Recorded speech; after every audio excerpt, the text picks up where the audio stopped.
Hey guys, Andrew out here at Hilly Haven Golf Course. Hope you're doing well. Wanted to talk today about putting, specifically mechanics, because we're getting there, guys. We are this close to golf season and I'm so fired up about it. But the reason I want to talk about putting today is because it's something that we can start practicing in our house right now. So what we want to start doing is we want to start developing that good, solid putting stroke that we can rely on. So putting, what I like to teach, grip is less important in putting than anything else. So since there's no hinge in the putting stroke, you can get real goofy with the putting grip. Okay, so here's how I hold my normal clubs. I do just a traditional interlock with every other club but the putter. But when I grab the putter, it's a little bit weird. If you look at that, there's some other stuff going on there.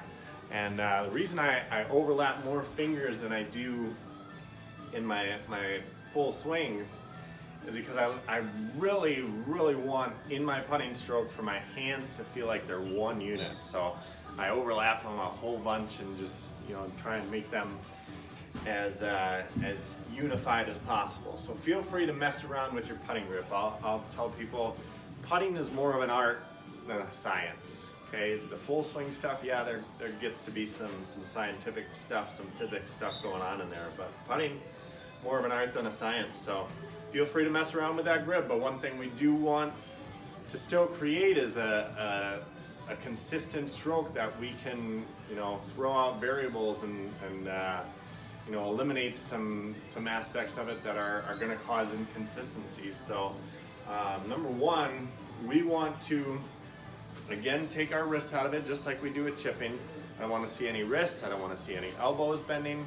So the only thing we want moving the golf club in the putting stroke is your shoulders. So if you throw your club across your chest just like this is how we want to move the putter, okay?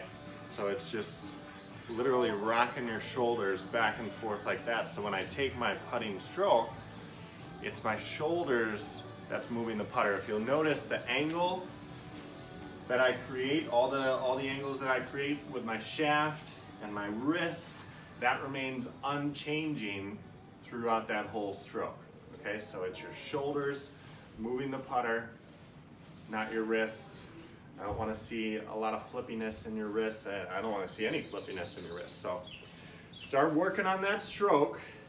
And we'll talk about, in the coming days, we'll talk about lag putting and the putts that we really want to make. So appreciate you guys watching. Start working on the stroke, and we'll see y'all next week.